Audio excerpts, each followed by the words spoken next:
తెలంగాణ రాష్ట్ర రాజకీయాల్లో ఇప్పుడు స్థానిక సంస్థల ఎన్నికల ఏదైతే షెడ్యూల్ విడుదల చేయాల్సిన కాంగ్రెస్ ప్రభుత్వం అయితే ఒకవైపు బీసీ రిజర్వేషన్ బిల్ విషయంలో మరి ఇటు కేంద్రంపై ఒత్తిడి తీసుకురావడానికి సమాయత్తం అవుతోంది. ఇదే నేపథ్యంలో మొత్తానికి తెలంగాణ రాష్ట్ర రాజకీయాలు రోజు రోజుకు హాట్గా మారుతున్నాయి.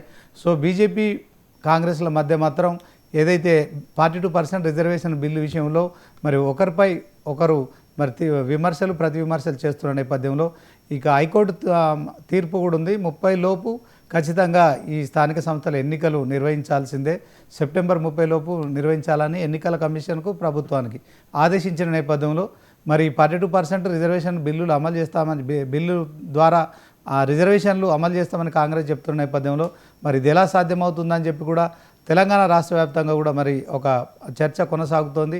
ఇదే క్రమంలో మరి పార్టీలో అంతర్గత విభేదాలు కావచ్చు, వివాదాలు మరి పార్టీలను చుట్టుముడుతున్నాయి.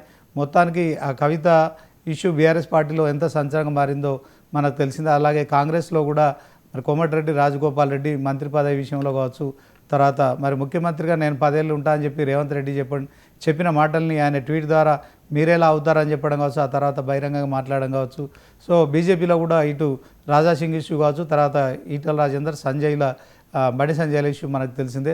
సో ఇలాంటి అంతర్గత వివాదాల మధ్య ఒకవైపు స్థానిక సంస్థల ఎన్నికలు సమీపిస్తున్న నేపథ్యంలో కాంగ్రెస్ ప్రభుత్వం మాత్రం ఇచ్చిన మాటకు కట్టుబడి ఉంటాము, 42% బీసీ రిజర్వేషన్లు అమలు చేస్తాము, సో సెప్టెంబర్ 30 లోపు ఎన్నికలు నిర్వహిస్తాము, దీంట్లో కేంద్రంపై ఒత్తిడి తీసుకొస్తున్నాం, సో ఢిల్లీలో మరి ఓబీసీలతోని దీక్ష కూడా చేస్తామని చెప్తున్న నేపథ్యంలో మరి కాంగ్రెస్ పూర్తి స్థాయిలో మరి ఏ ధీమాతో ఈ 42% రిజర్వేషన్లు ఇస్తారు, ఇదే అంశంలో ఈరోజు స్పెషల్ డిబేట్లో మనతో పాల్గొంటున్నారు మరి Congress campaign committee convener Kalvakuntla Ramya Rao గారు ఉన్నారు.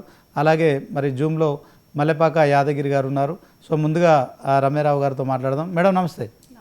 ఎట్లా చూస్తారు మేడం, కాంగ్రెస్ బాగా చాలా ధీమాగా చెప్తోంది 42% రిజర్వేషన్లు అమలు చేస్తామని చెప్తున్నారు, కానీ మీకు ఒక్క రాష్ట్రంలో మాత్రమే అధికారంలో బీజేపీ అధికారంలో కేంద్రంలో ఉంది.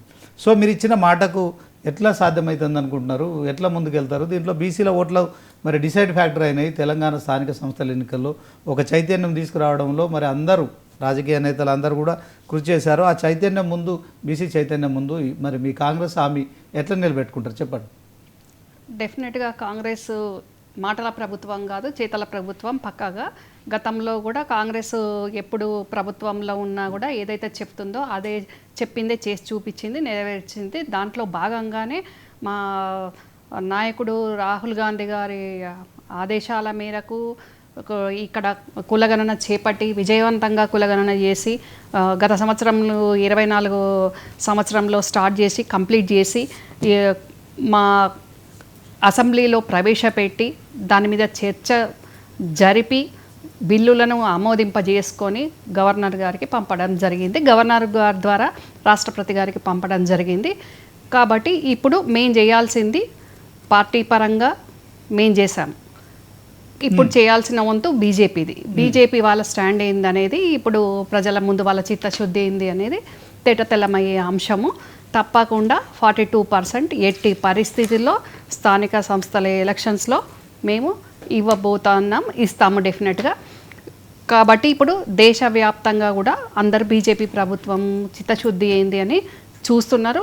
బీజేపీ అప్పుడు గతంలో కూడా తెలంగాణ అంశానికి కూడా రెడ్ కళ్ళ విధానంగానే చూసింది. కాబట్టి ఇప్పుడైనా కనీసం ఇప్పుడు ఒక బీసీ ప్రధానమంత్రిగా ప్రతిసారి బీసీ అని ప్రొజెక్ట్ చేసుకునే బీజేపీ పార్టీ మాటల్లో కాకుండా డెఫినెట్గా బిల్లును పాస్ చేయాల్సిన అవసరం ఉంది. అలా డిమాండ్ చేస్తున్నారు. ఓకే, ఇప్పుడు మీకు ఇంటా బయట కూడా కొంచెం ఇబ్బందికరమైన పరిస్థితులు ఉన్నాయి. ఎందుకంటే మరి కాంగ్రెస్ ప్రభుత్వం అధికారంలోకి వచ్చి తెలంగాణలో 20 నెలలు గడిచిపోతుంది. సో మరొక 3 క్యాబినెట్ మంత్రి పదవులు భర్తీ చేయాల్సి ఉంది. అలాగే నామినేటెడ్ పదవుల విషయంలో కావచ్చు, తర్వాత పార్టీకి సంబంధించిన పదవులు కావచ్చు, ఈ 3 కూడా మీరు ఇవి ఫుల్ఫిల్ చేయట్లేదు. సో స్థానిక నాయకుల్లో కావచ్చు, అంటే తెలంగాణ రాష్ట్ర వ్యాప్తంగా నాయకుల్లో కావచ్చు, మరి నేతల్లో కావచ్చు, మొత్తానికి కార్యకర్తల్లో కూడా, అంటే దీంట్లో మీరు అధికారంలోకి వచ్చిన తర్వాత ఎవరైతే కాంగ్రెస్ పార్టీలో ఉన్నారో మరి వారందరూ కూడా పదవులు వస్తాయని ఆశించారు, కానీ ఇప్పుడు ఆ పరిస్థితి లేదు. సో ఈ అంతర్గత విభేదాలు ఒకటి, మరొకసారి మీకు 10 ఏళ్ళు అధికారంలో ఉన్న బీఆర్ఎస్ బలమైన ప్రతిపక్షంగా ఉంది. అట్ ద సేమ్ టైం కేంద్రంలో ఉన్న బీజేపీ కూడా మరొక బలమైన ప్రతిపక్షం. సో దీంట్లో మీరు ఈ లోకల్ బాడీ ఎన్నికలు కావచ్చు, తర్వాత 42% రిజర్వేషన్ల విషయంలో బీసీలకు ఇస్తామని చెప్తున్నారు. ఇది మరి ఇవన్నీ ఎట్లా సమన్వయం చేసుకుంటారు? అన్నీ చేసుకుంటామండి. మాకు ఇంట బాగానే ఉంది, బయట బాగానే ఉంది, అంతటా బాగానే ఉంది.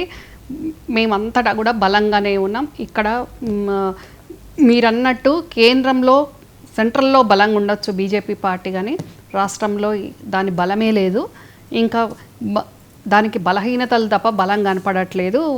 వాళ్ళ బలం పెంచుకునే దిశగా వాళ్ళ పార్టీ నాయకులు మాట్లాడతారు, కానీ వాళ్ళు ప్రజలకు మరి గత 2 టర్ములు 3వ టర్మ్ కూడా వాళ్ళు కేంద్రంలో అధికారంలోకి ఉండి కూడా తెలంగాణ ప్రజలకు ఒరగబెట్టింది ఏంది లేదు.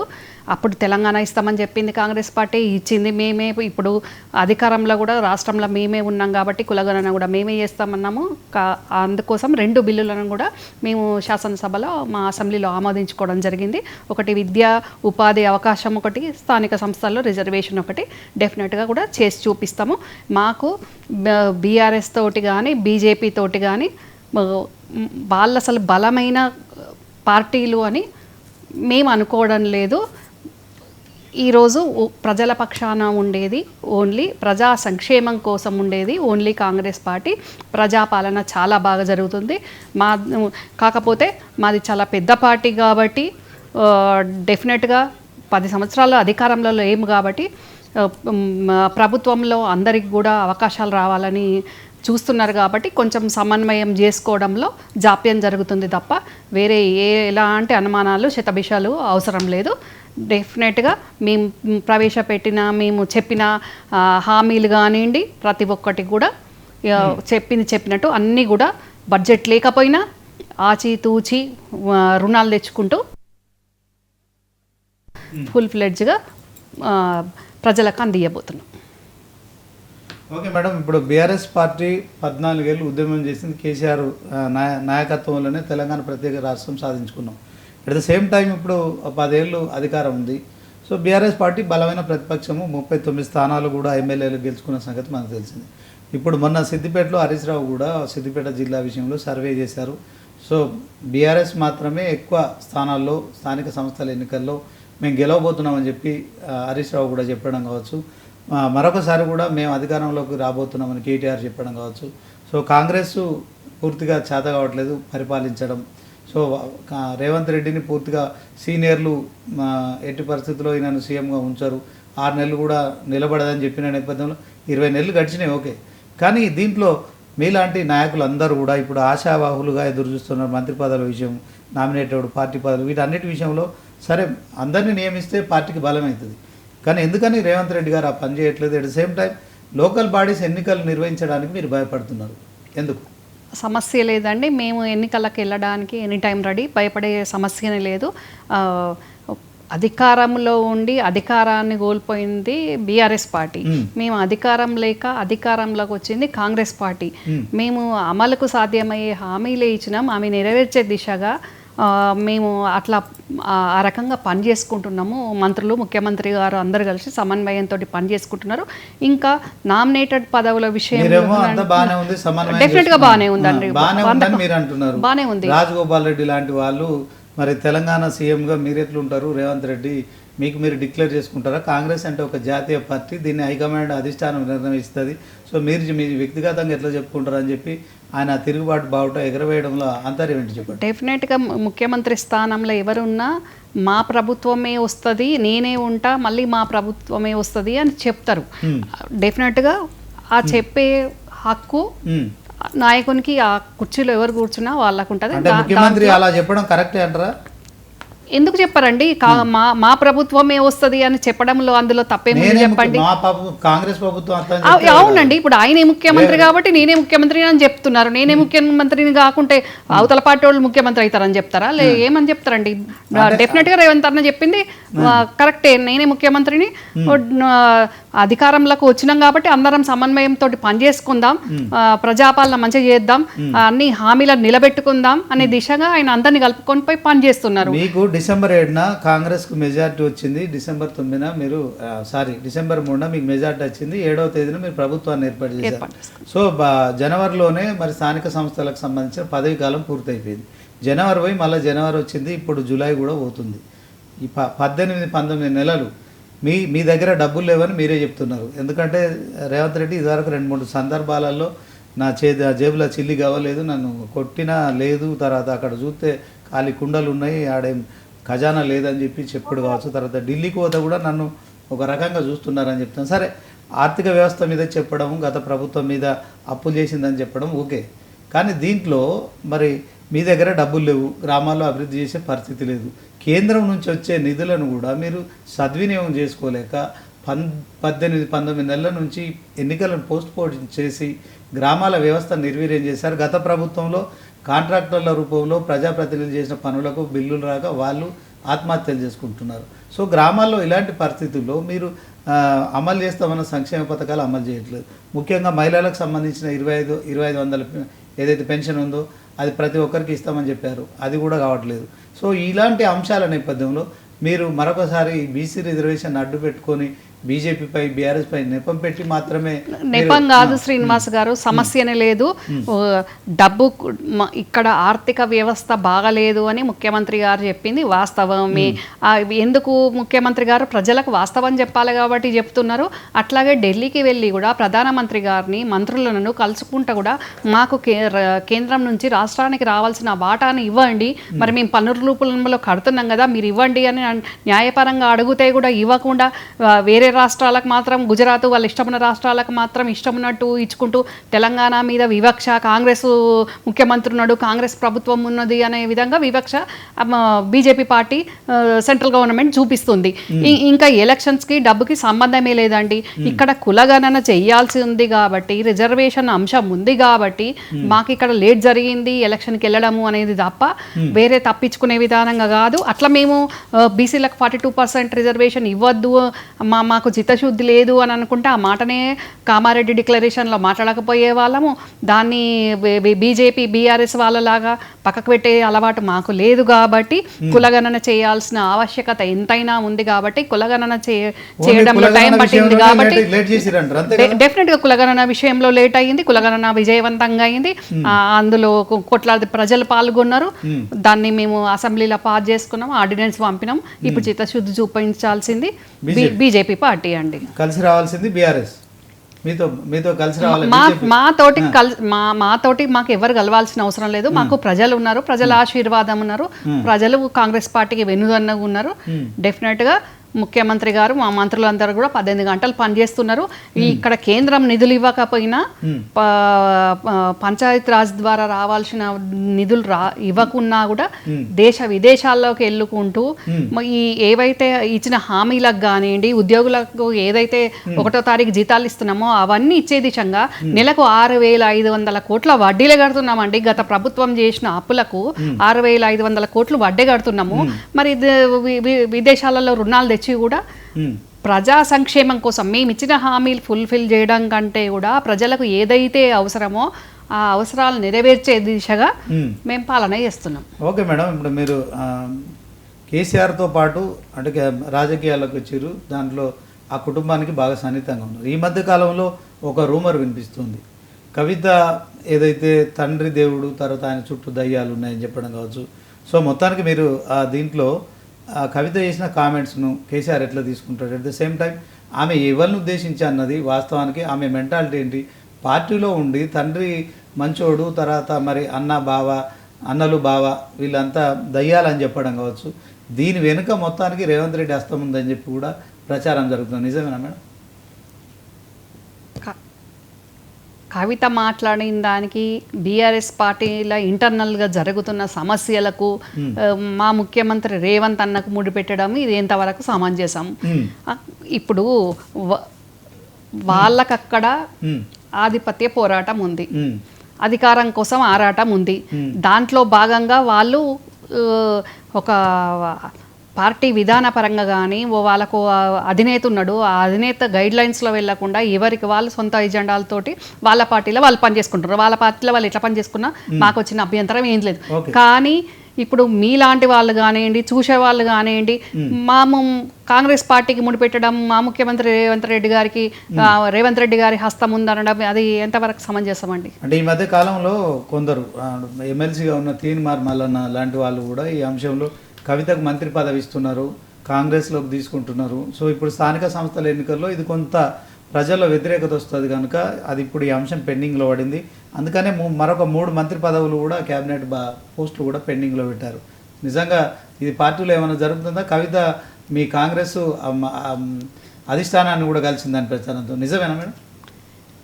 కవిత కాంగ్రెస్ అధిష్టానాన్ని కలిసిందా లేదా అనే దానికంటే ముందు ఇప్పుడు జరుగుతున్న బీఆర్ఎస్ పార్టీలో జరుగుతున్న పరిణామాలు చూస్తుంటే కవిత అక్కడ ఉండలేకపోతుంది అనేది మాత్రం మనకు స్పష్టమైతా ఉంది. ఓకే, మరి కవిత మా అధిష్టానంతో టచ్లోకి వెళ్ళింది అనేది మాట మాత్రం వాస్తవము. కానీ ఇక్కడ మా రాష్ట్ర ప్రభుత్వం కానీ అక్కడ కేంద్ర ప్రభుత్వం కానీ కవితను అవసరం లేదు అని కవిత పెట్టిన ఏదైతే ఉన్నదో రిక్వెస్ట్ అది రిజెక్ట్ చేసేసారు ఆల్రెడీ మా వాళ్ళు. ఇప్పుడు కోట్లాది ఓటర్స్ ఉన్నారు, లక్షలాది కార్యకర్తలు ఉన్నారు కాంగ్రెస్ పార్టీకి, వేలాది నాయకులు ఉన్నారు, బలమైన నాయకులు, అనుభవం ఉన్న నాయకులు, అన్ని రకాల నాయకులు ఉండంగా ఇప్పుడు కవితతోటి మాకేం అవసరం అండి? ఇక్కడ కవిత రావడం కూడా ఈ కవిత కాంగ్రెస్ లోకి వస్తుంది అనే మాటనే కాంగ్రెస్ కార్యకర్తలు జీర్ణించుకోలేకపోతున్నారు. అంటే మేడం ఇక్కడ దీనిలో ఈక్వేషన్ అని చెప్పగలిగితే ఈ మధ్య కాలంలో మీరు చూసారు KTR versus CM Ramesh BJP MP మీకు తెలిసిందే. సో అదే క్రమంలో బండి సంజయ్ కూడా దాన్ని ధృవీకరించారు. నువ్వు కరిమేరకు రా, నేను ఆయన పిలిపిస్తా, కేటీఆర్ చర్చ పెడదాం, టైం డేట్ చెప్పని చెప్పి సవాల్ విసిరిరు.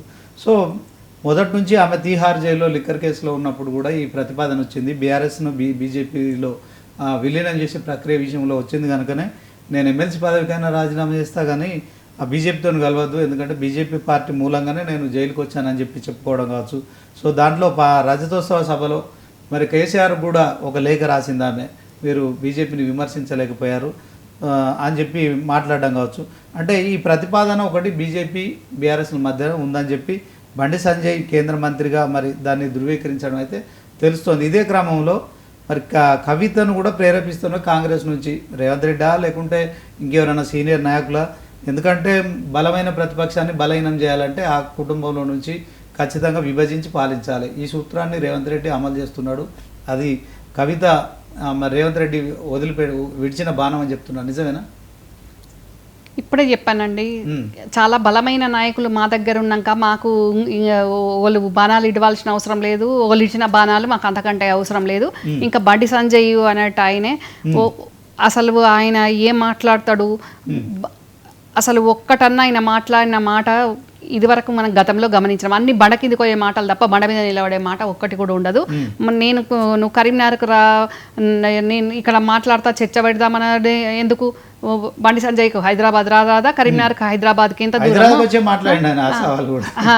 మాట్లాడవచ్చు కదా. మరి సీఎం రమేష్ గారు కూడా ఒక జాతీయ పార్టీలో ఉన్న ఎంపీ వారు ఈరోజు వారు ఓపెన్ అయ్యే పరిస్థితి వచ్చింది ఇప్పుడు వారు చెప్పుతున్నారు అని అంటే వారి మీద కేటీఆర్ అది వాస్తవమో కాదు ఒక అలిగేషన్ పెట్టిండు కాబట్టి ఆ అలిగేషన్లో భాగంగా ఆయన రివీల్ చేశారు. కేటీఆర్ నువ్వు వచ్చి అడిగినావు కదా. ఇక కవిత విషయంకి వస్తే నన్ను జైల్లో పెట్టినందుకు బీజేపీని నిందించలేదు, బీజేపీని తిట్టలేదు, బీజేపీ మీద ఎక్కువ మాట్లాడలేదు అంటే మరి టీఆర్ఎస్ పార్టీ 2018 ఎలక్షన్స్ కంటే ముందే కవిత బీజేపీకి వెళ్తా అని బీజేపీ వాళ్ళతో మాట్లాడుకుంది వాస్తవం కాదా? మరి కవిత జైల్లో వేసినందుకు, జైల్లో ఉన్నందుకు పార్టీని అంటే కూతురు కోసం కేసీఆర్ గారు ఎట్టి పరిస్థితుల్లో కన్న కూతురు కాబట్టి మమకారంతో ఏది ఏమైతే అది అయింది, బయటికి వచ్చే పరిస్థితి, బెయిల్ వచ్చే పరిస్థితి లేదు కావచ్చు. అందుకోసం పార్టీల అంత పెద్ద బలమైన పార్టీలో ఉన్న కార్యకర్తలను బలి చేసైనా సరే కానీ కూతురు కోసం ఆయన బలి చేద్దామనుకున్నారు కావచ్చు, విలీనం చేద్దామనుకున్నారు కావచ్చు. కానీ నా కోసం విలీనం చేయాల్సిన అవసరం లేదు అని మాట్లాడడము ఇప్పుడు సరికాదు. ఎందుకంటే గతంలో 100% కవిత బీజేపీకి పోదామని మాట్లాడుకున్నది వాస్తవము. ఇదే కవితను బీజేపీ వాళ్ళు జైల్లో పెట్టకుంటే కవిత బీజేపీకి వెళ్ళకపోతుండేనా? ఇప్పుడు కాంగ్రెస్కి వస్తా అన్న కవిత బీజేపీకి వెళ్ళకపోతుండేనా? అంటే కవిత బీజేపీతో మాట్లాడుకుంది, బీజేపీలో అవకాశం లేక కాంగ్రెస్కి వస్తుందంటారా? ఇప్పుడు కాదండి, నేను చెప్పేది 2018 బీఆర్ఎస్ పార్టీ ఎలక్షన్స్ కు ముందు అంశం. ఇంకా అప్పటికి ఎలక్షన్స్ అవ్వలేదు. ఎలక్షన్స్ అయినాక కూడా బీఆర్ఎస్ రెండవసారి అధికారం చేపట్టింది. అంటే మొదటిసారి వాళ్ళ అధికారంలోకి వచ్చినాక ఎలక్షన్స్ కు వెళ్ళే టైంలోనే అంటే రెండోసారి మేము అధికారంలోకి వస్తామో రామో అనే మీమాంసలో ముందే బీఆర్ఎస్ వాళ్ళతోటి ఇక్కడ టీఆర్ఎస్ ప్రభుత్వం వచ్చినా రాకపోయినా నాకు సెంట్రల్ మినిస్టర్ ఇవ్వండి, నేను వచ్చేస్తా అని కవిత మాట్లాడుకుంది. వాస్తవం కాదా? కవితను జైల్లో పెట్టకపోతే ఇప్పుడు కవిత బీజేపీకి వెళ్ళకపోతుండేనా? కాంగ్రెస్ వైపు కన్నెత్తి చూస్తుండేనా? ఏ రోజైనా మరి ఈ 10 సంవత్సరాలు అధికారంలో టీఆర్ఎస్ బీఆర్ఎస్ రూపాంతరంగా చెందినాక 10 సంవత్సరాలు బీఆర్ఎస్ పార్టీలో కుటుంబ సభ్యురాలిగా అత్యంత కీలకంగా పార్టీల ప్రభుత్వంలా కీలక భూమిక పోషించిన కవిత ఏ రోజైనా కనీసం సోనియా గాంధీ గారికి మా పార్టీకి కనీసం తెలంగాణ ఇచ్చినందుకు ఆ ఇచ్చిన తెలంగాణ పేరు మీదనే గద్దెనెక్కి కూర్చొని ఓసారి ఎంపీ అయినా ఓసారి ఓడిపోయి ఎమ్మెల్సీ అయినా అనే కృతజ్ఞత ఏ రోజైనా చూపించిందా? అలాంటిది ఈ రోజు కాంగ్రెస్కి వస్తానని మాట్లాడడం. ఆమె కృతజ్ఞత చూపించుకునే సమయం ఏంది? మీ పార్టీలోకి వస్తుంది. సో మీరు ఆహ్వానిస్తారా, స్వాగతిస్తారా లేదా? ఎట్లా స్వాగతిస్తామండి? అంటే నీకు అక్కడ అధికారం లేదు కాబట్టి, నీకు అక్కడ ఇబ్బంది ఉంది కాబట్టి ఈ రోజు మళ్ళీ మా పార్టీకి వస్తానంటే అది కృతజ్ఞత చూపించుకోవడమా శ్రీనివాస్ గారు? నిజమైన కృతజ్ఞత చూపించుకునేది ఉంటే ఎప్పుడైతే కవిత అధికారంలో వాళ్ళ నాన్న ముఖ్యమంత్రిగా అధికారంలో ఉన్నప్పుడు కవిత అసలు ఎన్నికలకు పోవాల్సిన అవసరం లేదు, అధికారంలో ఉండాల్సిన అవసరం లేదు. ఏ తెలంగాణ కోసం అయితే 1200 మంది విద్యార్థులు బలిదానాలు తీసుకున్నారో, ఎంతమందో మేధావులు, కవులు, కళాకారులు, మీలాంటి మీడియా వాళ్ళు ఎంతో మంది సహకరించారు. వీళ్ళ అవకాశాలు వాళ్ళకి ఇచ్చి ఉంటే డెఫినెట్ గా కృతజ్ఞత సోనియా గాంధీ గారి దగ్గరికి వచ్చి చెప్పకుండా దూరం నుంచి అయినా చెప్పినట్టే అవుతుండే. కానీ ఈ రోజు మళ్ళొకసారి అధికారం కోసం బీసీలను అడ్డం పెట్టుకొని మళ్ళీ బీసీ వాదాన్ని నెత్తికెత్తుకొని మళ్ళీ కాంగ్రెస్కి వస్తా అధికారం కోసము అని మళ్ళీ దీన్ని మళ్ళీ డైవర్ట్ చేసే విధంగా ఉంటే ఇది ఎట్లా కృతజ్ఞత అవుతుందండి? కల్వకుంట్ల కవిత, కల్వకుంట్ల రమ్యారావు అడుగుజాడలో నడుస్తుంది. ఒకప్పుడు మీరు ఆయన సోదరుని కూతురుగా ఎప్పుడైతే మీరు కేసీఆర్ను విభేదించి బయటకు వచ్చి కాంగ్రెస్లో చేరిరో, సరే అది 10 సంవత్సరాలు అయిందా 12 సంవత్సరాలు అయిందా వాటి ఇప్పుడు కవిత కూడా అదే బాటలో నడవడానికి సిద్ధమవుతుంది. కవిత మీకు చెల్లెలు. సో మీరు ఖచ్చితంగా ఆమె తీసుకున్న నిర్ణయాన్ని అంటే అక్కడ కాంగ్రెస్ బలోపేతం అవుతుంది, మీకు అట్ ద సేమ్ టైం మీ బలగం పెరుగుతుంది, అక్కడ బలహీనం అయిపోతుంది బీఆర్ఎస్. ఇది స్వాగతించాల్సిన అంశమే కదా. మీరు ఎందుకు ఆమెకు మంత్రి పదవి వస్తే మీరు హ్యాపీగానే ఉంటారు కదా? లేదు శ్రీనివాస్ గారు, ఇప్పుడు అప్పుడు నేను కాంగ్రెస్ పార్టీలో జాయిన్ అయిన పరిస్థితులు వేరు, ఇప్పుడు కవిత వస్తున్న పరిస్థితి వేరు. నేను ఎప్పుడైతే 2014లో ఎలక్షన్స్కు ముందే సోనియా గాంధీ గారు తెలంగాణ ఇస్తాన్ని ప్రకటించగానే ఎన్నికల కంటే ముందే నేను కాంగ్రెస్ పార్టీలో జాయిన్ కావడం జరిగింది. అయినా కూడా తెలంగాణ ఇచ్చినా కూడా బీఆర్ఎస్ పార్టీని నమ్మి బీఆర్ఎస్కు ప్రజలు పట్టం కట్టి కాంగ్రెస్ అధికారంలో లేకపోయినా నేను కాంగ్రెస్ తోటి ఉన్నా, ఇప్పుడు మేము అధికారంలోకి వచ్చినాం. కానీ కవిత అక్కడ అట్లా కాదు కదా, అక్కడ మొన్నటి వరకు అధికారంలో ఉంది కదా, ఇప్పుడు కూడా బీఆర్ఎస్ పార్టీ ఎమ్మెల్సీనే కదా, అధికారంలో ఉంది కదా, అన్ని విధాలా మంచిగా ఉన్నాక ఇప్పుడు మరి నా బాటలో కవిత ఎక్కడ వచ్చినట్టు? నేను కాంగ్రెస్ కష్టకాలంలో ఉన్నప్పుడు కాంగ్రెస్ తోటి ఉన్నా అండి, ఇప్పుడు బీఆర్ఎస్ కష్టకాలంలో ఉన్నప్పుడు తండ్రితోటి పార్టీతోటి ఉండాల్సిన కవిత ఈ రోజు కాంగ్రెస్ కి రావడం ఎందుకంటే, ఇప్పుడు కవిత వచ్చి మాకు ఒకటి అదనంగా ఒక గుదిబండ తప్ప ఏమయ్యేది ఉంటుంది. ఎందుకంటే కాంగ్రెస్ హార్డ్ కోర్ గా పనిచేసిన మహిళలు ఎంతో మంది కాంగ్రెస్ పార్టీలో ఉన్నారండి. పార్టీని నమ్ముకొని పార్టీ అధికారంలోకి రావడానికి పాదయాత్రలు చేసిన వాళ్ళు ఉన్నారు, అన్ని రకాలుగా కష్టపడ్డ మహిళలు ఉన్నారు. మెయిన్ గా మహిళలదే మాట్లాడుతున్నా. కానీ ఇప్పుడు కవిత రాకుంటే మా ప్రభుత్వం పడిపోయేది లేదు, కవితతోటి మాకు అవసరము లేదు. మా పార్టీలో పనిచేసిన మా మహిళలకు ఫస్ట్ మాకు అందరికి కూడా మంచి అవకాశాలు రావాలి. కానీ ఇప్పుడు అసలు మీడియా కానీ మరి వేరే పార్టీలు ఇది ఏమి ఎత్తగడో మాకు అర్థం కావట్లేదు. కానీ ఇది ఒక రకంగా ఇది ఏం జరుగుతుందో కానీ కవితతోటి మాకు అవసరము లేదు. రాజ్యాంగం నడుస్తుంది తెలంగాణలో, కాంగ్రెస్ కూడా ఇప్పుడు కష్టాలలో ఉన్నది. ఏం లేదండి, మేము కష్టాలలో లేనే లేదు. మేము first of all Congress party కష్టాల్లో లేదు, మాకు అవసరం లేదండి. కవిత మద్దతు మాకేం అవసరం అండి? మాకు అవసరమే లేదు, మాకు మద్దతు అవసరం లేదు. కవిత మద్దతు మాకేం అవసరం అండి? కవిత ఎప్పుడు మద్దతు మద్దతు ఇవ్వాలండి. ఎప్పుడైతే టీఆర్ఎస్ పార్టీ అధికారంలోకి వచ్చినప్పుడు ఇప్పుడు ఏవైతే అన్ని అంశాలు మాట్లాడుతుందో అప్పుడు మాట్లాడాల్సింది ఉండే. అప్పుడు సొంత తండ్రి ముఖ్యమంత్రి కాబట్టి అప్పుడు అన్ని జయించాల్సింది ఉండే. ఇప్పుడు మా నాయకుడు కేసీఆర్ గారు పార్టీ మాది కాబట్టి, జాతీయ పార్టీ కాబట్టి కులగణనకు ఆదేశించగానే మేము రాష్ట్ర పార్టీ మేము ముందుకెళ్ళి చేయలేదా, మా ప్రభుత్వం చేయలేదా, మా పార్టీ చేయలేదా, మేము చేయట్లేదా? వాళ్ళు కూడా చేసుకోవాలి. కానీ ఆడధికారం పోగానే అయితే ఆ పార్టీ లేకుంటే ఈ పార్టీ ఇంకో పార్టీ ఏంది ఇదంతా? అంటే కవిత రావడాన్ని మీరు వ్యతిరేకిస్తున్నారంట, స్వాగతించరు. ఎందుకంటే కవితతోటి మాకు ఏం అవసరం అండి? అవసరం లేదు కదా. మా పార్టీలో ఎంపీలు ఎమ్మెల్యేలు ఎమ్మెల్సీలు కావచ్చు. పార్టీ కష్టకాలంలో ఉన్నప్పుడు పనిచేసిన మహిళలు చాలా మంది మహిళలు ఉన్నాము. కవిత కంటే ఎక్కువ మాట్లాడే వాళ్ళు, కవిత కంటే గట్టిగా పనిచేసేటోళ్ళు అవకాశాలు రాక వాళ్ళు ఎలివేట్ అవ్వలేదు కావచ్చు. అక్కడ తండ్రి ముఖ్యమంత్రి కాబట్టి, అదొక రీజనల్ పార్టీ కాబట్టి కవిత ఎలివేట్ అయింది. ఇది ఒక జాతీయ పార్టీ కాబట్టి, జాతీయ పార్టీలో చాలా మంది ఉంటారు కాబట్టి అవకాశాలు కొందరికి ముందు వస్తాయి, కొందరికి వెనుకొస్తాయి. అంతే. ఇక్కడ చాలా మంచిగా పనిచేసే మహిళలు చాలా మంది ఉన్నారు. మాకు కవితతో ఏం అవసరం లేదండి. అంటే ఇప్పుడు కవిత చేసిన ఆరోపణలు బీజేపీలో బీఆర్ఎస్ విలీనం, ఇది నిజమేనా? తిహార్ జైల్లో మరి కేసీఆర్ కూడా తిహార్ జైలు పోయినప్పుడు కవితకు మద్దతు ఇచ్చిండు. హరీష్ రావు కేసీఆర్ ఎప్పుడు పోయిందండి తిహార్ జైలు? ఆయన పోలేదు, ఆమెకు మద్దతు ఇచ్చిండు. ఇప్పుడున్న విషయంలో నాన్న దేవుడు అన్నా కూడా కొంత దూరం పెట్టినట్టు తెలుస్తుంది. నిజంగా ఆయన మెంటాలిటీ ఎట్లుంటే కవిత విషయంలో కేసీఆర్ కన్న తండ్రిగా, అంటే మీరు బాగా దగ్గర నుంచి చూసారు కానీ చిన్నప్పటి నుంచి ఎట్లుంటుంది, కన్న కూతురైనా కన్న కొడుకైనా అల్లుడైనా మీలాంటి వారైనా ఆయన ఎట్లుంటే కఠినంగా ఉంటాడా, ప్రేమగా ఉంటాడా? మరి ఇంతవరకు అయితే కవిత విషయంలో ఆయన ఏం మాట్లాడలేదు. దాని విషయంలో పార్టీ అయితే ఎవరు కూడా ఆమెకు పూర్తిగా మద్దతు ఇవ్వట్లేదు. ఎవరైతే మంచి అంటే ఆ పొలిటీషియన్స్ ఎవరైతే ఎమ్మెల్యేలు, మాజీ ఎమ్మెల్యేలు కావచ్చు, ఎమ్మెల్యేలు ఎవరు కూడా పార్టీ కార్యకర్తలు కావచ్చు, గులాబీ కండవ కనిపిస్తలేదు.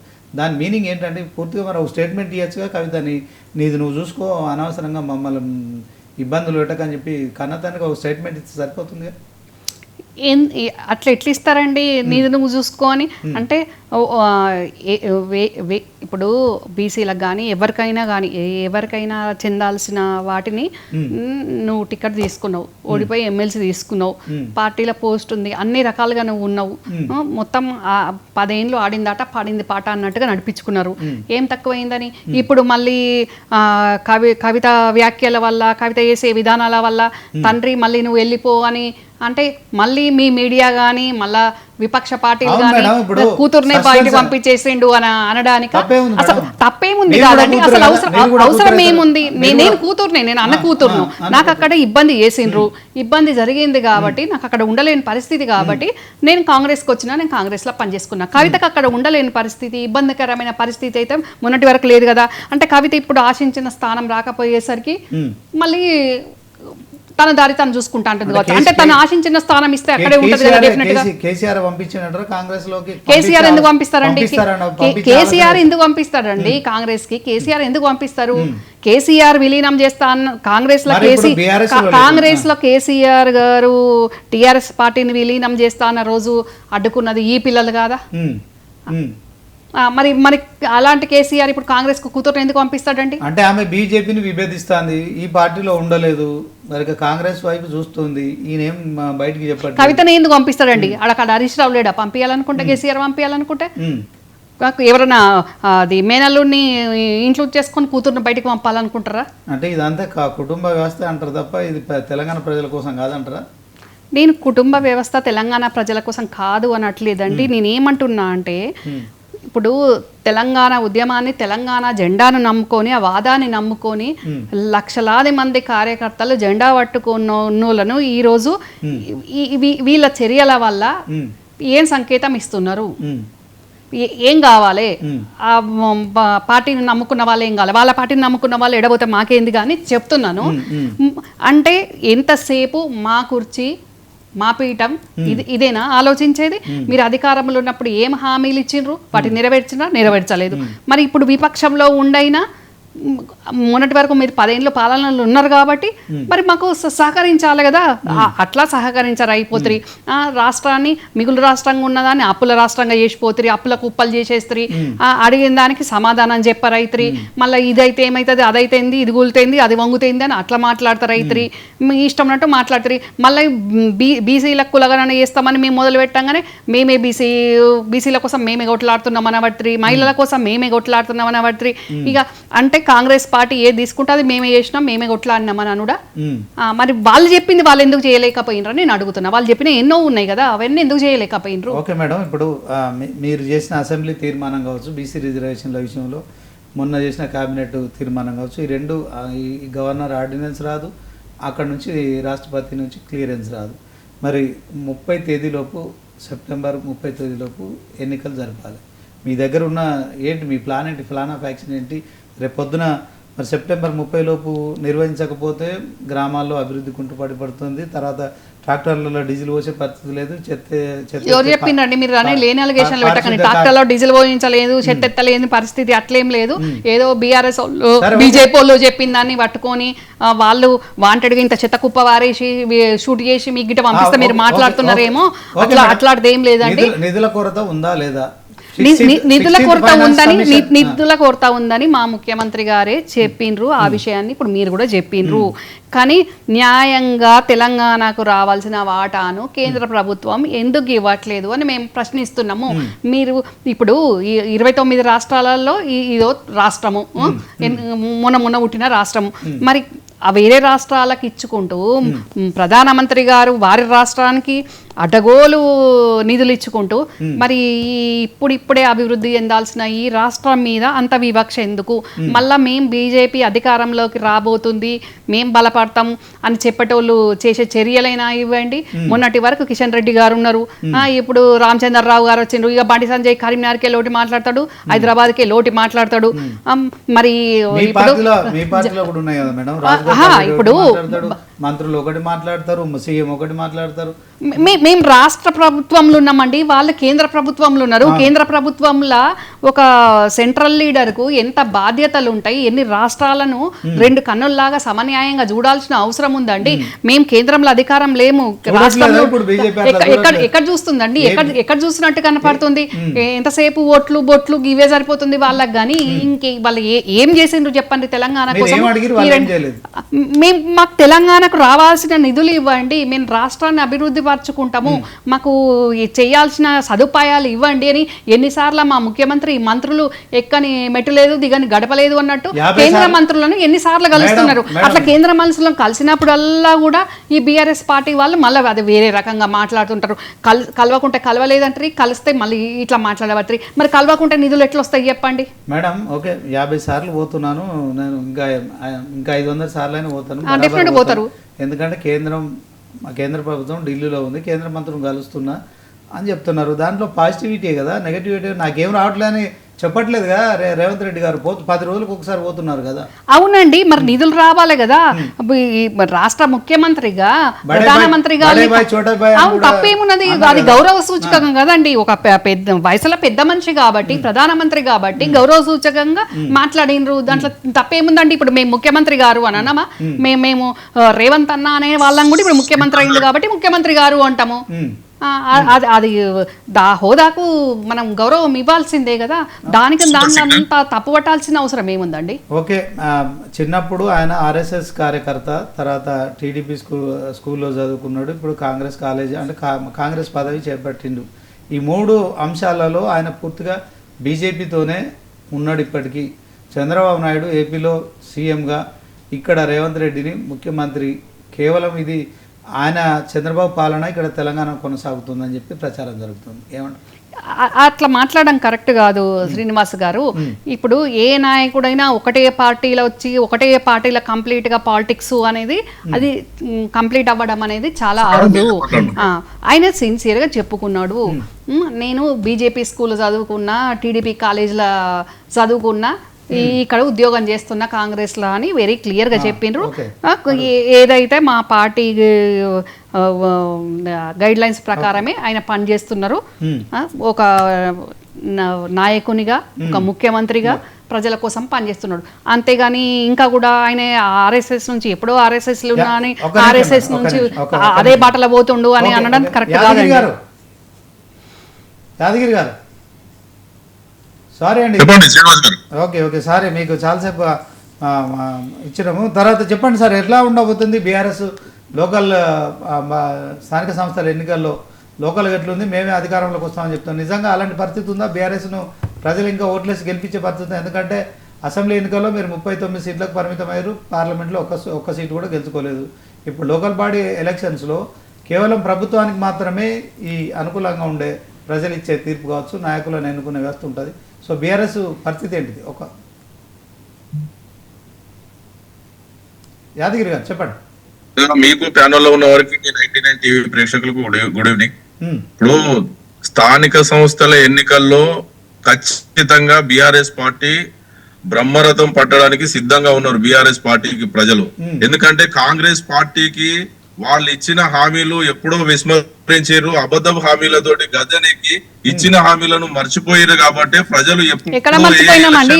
9 రోజులలో 9,000 కోట్ల రైతు భరోసా చేస్తామండి. ఎక్కడ మర్చిపోయినాం? మేము ఎప్పుడు మర్చిపోయినామండి? రుణమాఫీ చేస్తున్నాం, రైతు భరోసా చేస్తున్నాము, ఫ్రీ బస్ ఇస్తున్నాము, అన్ని చేస్తుంటే మళ్ళీ ఒక్కొక్కటి చేస్తుంటే మీరు ఇట్లా మాట్లాడడం కరెక్ట్ కదండి. 5 సంవత్సరాలకు చివరి 100 రోజులకి ఇట్లా మరి వాళ్ళు 6 గ్యారంటీలు ఇస్తారా అనేది మరి కాంగ్రెస్ సోదరి చెప్పాల్సిన అవసరం ఉంటుంది. ఎందుకంటే వాళ్ళు ఇప్పటి వరకు ఏ ఒక్క హామీని కూడా పూర్తి స్థాయిలో నిలబెట్టలేదు. వారు ఇప్పుడు వచ్చేటి గ్రామీణ స్థాయిలో ఉన్నటువంటి స్థానిక సంస్థల ఎన్నికల్లో రైతులు నమ్మి, గ్రామీణ ప్రాంతాల్లో రైతులు పూర్తి స్థాయిలో 2 లక్షల రూపాయల రుణమాఫీ అని అంటే ఇప్పటివరకు ఆ రుణమాఫీ కాలేదు, పూర్తి స్థాయిలో కాలేదు. రైతు బంధు 1,200 రూపాయలు 12,000 రూపాయలు ఇస్తామని చెప్పారు, అందులో 10,000 కూడా ఇచ్చిన పరిస్థితిలో లేదు. గతంలో భారతదేశ చరిత్రలోనే ఎక్కడ కూడా ఏ రాష్ట్రంలో కూడా 1 ఎకరానికి పెట్టుబడి సాయంగా రైతులకు 10,000 రూపాయలు ఆర్థిక సాయం చేసిన ప్రభుత్వం భారతదేశంలో ఏ రాష్ట్రంలో కూడా లేదు. కేవలం గత ప్రభుత్వం కేసీఆర్ గారి ప్రభుత్వం మాత్రమే 1 ఎకరానికి సాయం చేసింది. ఇంకా ఆయన ఈ ముఖ్యమంత్రి గారు ఇంకా ఎక్కువ ఇస్తా అని చెప్పి నమ్మించింది. కాబట్టి వారి మాటలను నమ్మిండ్రు గతంలో ప్రజలు. అదే విధంగా మహిళలకు 2,500 రూపాయలు ఇస్తాన్నారు, ఇప్పటి వరకు 25 రూపాయలు ఇచ్చిన సందర్భం లేదు. కళ్యాణ లక్ష్మి సాధింపు వరకు 1,00,000 రూపాయలతో పాటు తులం బంగారం ఇస్తా అని చెప్పిండు. ఇప్పటిదాకా ఉన్న 1,00,000 రూపాయలు కూడా పూర్తి స్థాయిలో ఇవ్వని సందర్భం ఉన్నది. అదే విధంగా ముసలమ్మకు ముసలాయనకు ఇద్దరికి 200 రూపాయల పెన్షన్ నుంచి 2,000 రూపాయల పెన్షన్ కేసీఆర్ గారు చేస్తే ఈయన 4,000 రూపాయలు చేస్తా అని చెప్పిండు. మరి ఈ 2,000 రూపాయలు కూడా పూర్తి స్థాయిలో ఇవ్వని పరిస్థితులు ఈ రోజు చాలా సందర్భాల్లో ఉన్నాయి. ఇంకా కొత్తగా భర్తలు తప్పించిపోయిన వాళ్ళు, ఇంకా వయసు మీద పడ్డ వాళ్ళకు ఇంకా కొత్త ఒక్క అప్లికేషన్ కూడా తీసుకున్న సందర్భం లేదు. అదే విధంగా ఎక్కడ చూసినా కూడా గ్రామీణ ప్రాంతాల్లో చాలా ఇబ్బందులు పడుతున్నారు ప్రజలు. అదే విధంగా రైతులకైతే చాలా ఇబ్బందులు పడుతున్నది. రైతు కూలీలకు నేను రైతు బంధు ఇస్తా అని చెప్పిండు, ఇప్పటిదాకా అన్ని ఇస్తున్నామండి. ఎక్కడ ఏ రైతులు సందర్భం లేదు. అదే విధంగా ఏ రైతులు ఇబ్బంది పడతలేరండి. ఇప్పుడు మీరు అన్నట్టు ఎలక్షన్స్ లోనే మొత్తం తెలుస్తుంది రైతులు ఎవరి పక్షాన ఉన్నారు, ప్రజలు ఎవరి పక్షాన ఉన్నారు అనేది. మీరు 10 ఏళ్లలో చెయ్యలేంది యాదగిరి గారు, మేము 2 సంవత్సరాల కాలంలోనే అన్ని చేస్తున్నామండి. ఇప్పుడు మీ ఫ్రీ బస్సు పెడితే కూడా అక్కడ కూడా గొడవలయ్యేటట్టు చేస్తున్నది మీ బీఆర్ఎస్ వాళ్ళేనండి. ఆటో వాళ్ళని రెచ్చగొడుతున్నది మీ బీఆర్ఎస్ వాళ్ళేనండి. 9 రోజుల్లో 9,000 కోట్ల మేము చేసి చూపించినామండి. రైతు భరోసా ఇచ్చి మేము చూపించినామండి, రుణమాఫీ చేసి మేము చూపించినామండి, అన్ని కూడా చేస్తున్నాం. మహిళలకు ఇంత మంచి పథకాలు పెట్టా, మంచి పథకాలను కూడా నెరవేరుస్తున్నామండి. మీరు అప్పుల కుప్పగా చేసిపోయిన రాష్ట్రాన్ని మేము అత్యంత పొదుపుతోటి మీరు 3వ వారం వరకు కూడా జీతాలు ఇయ్యని పక్షంలో మేము ఫస్ట్ రోజే మేము జీతాలు ఇస్తున్నాం. ఈ రోజు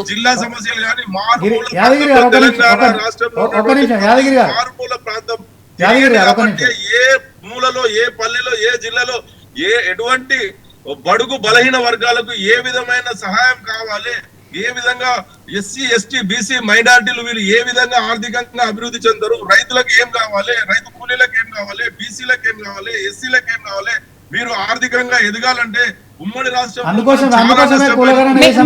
మేము ఇస్తున్నామండి. కూలీలకు ఇందిరమ్మ ఆత్మీయ భరోసా పేరు మీద ఏడాదికి 12,000 మేము ఇస్తున్నాము. మీరు అవన్నీ తెలుసుకొని మాట్లాడండి. మీరు ఏదో ఒక గ్రామంలో చూసింది దాన్ని పట్టుకొని మాట్లాడద్దు. రాష్ట్ర వ్యాప్తంగా ఏం జరుగుతుందని అన్ని గ్రామాలలో సమాచారం సేకరించి మాట్లాడే యాదగిరి గారు, మీకు ఒక గ్రామం నుంచి ఉన్న సమాచారాన్ని బేస్ చేసుకొని మీరు మాట్లాడద్దు. రాష్ట్ర వ్యాప్తంగా తెలంగాణ వ్యాప్తంగా ఉన్న ప్రజల మనోభావాలను రైతుల పరిగణనలో తీసుకొని మీరు మాట్లాడాలండి. మహిళలందరూ కూడా చాలా సంతోషంగా ఉన్నారండి కాంగ్రెస్ పాలన ప్రజాపాలనలో. తెలంగాణ రాష్ట్రం సాధించిన నాయకుడు కేసీఆర్ గారు. మహిళలే అంటున్నారండి, వీళ్ళు మొత్తం ఖరాబ్ చేసిపోయి అప్పులు చేసిపోయినాక అక్కడ ఏమీ లేకపోయినాక ఏ రకంగా ఇస్తారు? మెల్లగా ఓపిక పట్టాలి. వాళ్ళు 10 ఏళ్ళు చేసిండ్రు కదా, వీళ్ళు ఏడాది 2 ఏళ్ళకే వీళ్ళు ఇంతకన్నా మొత్తుకుంటున్నారు ఏంది బీఆర్ఎస్ వాళ్ళు అని మహిళలే అంటున్నారండి. అట్లా మాట్లాడే మహిళలు మీకు కనబడుతున్నారా అండి? మీరు మాట్లాడే మహిళల గురించి చూడండి, మీ పార్టీలో మాట్లాడే మహిళల గురించి కాదు. అన్ని గ్రామాలల్లో ఏ విధంగా ఉంది, ఏ రకంగా మాట్లాడుకుంటున్నారు. మీరు చేసిన అప్పుల కుప్పను ఈ రోజు మరి అక్కడ బడ్జెట్ లేదు కాబట్టి ఇబ్బంది అవుతుంది కాబట్టి మెల్లమెల్లగా మేము అన్ని ఇచ్చుకుంటా పోతున్నాం కదా. ఇబ్బంది ఎక్కడ ఉందండి? మీరు పెట్టిన పథకాల ముందు మీరేమన్నా మీరు ఇన్స్టాల్మెంట్స్ వైజ్ గా చేసిండ్రు కానీ మీరేమన్నా ఒకటేసారి అన్ని పథకాలు అమలు చేసిండ్రు అండి 10 సంవత్సరాల కాలంలో మా పార్టీని అంటున్నారు కానీ. చాలా సంతోషం మేడం మీకు కూడా. సో మొత్తానికి ఇది తెలంగాణ రాష్ట్ర వ్యాప్తంగా స్థానిక సంస్థల ఎన్నికలు సమీపిస్తున్న నేపథ్యంలో బీఆర్ఎస్ అలాగే కాంగ్రెస్ 2 పార్టీలు కూడా మాకు మేము ప్రత్యామ్నాయం అనుకుంటున్నాయి. దీంట్లో బీజేపీ కూడా మరి ఓవరాల్గా 42% రిజర్వేషన్ బిల్లు విషయంలో ఎలా ముందుకెళ్తుంది, బీసీల ఓట్లను మరి ఈ 3 పార్టీలు ఎలా గెయిన్ చేస్తాయనేది మాత్రం మరి ఒక సస్పెన్స్ కొనసాగుతుంది. ఈ అంశంలో మరి ఎలాంటి తీర్పు వస్తుందనేది కూడా వేచి చూడాల్సి ఉంటుంది.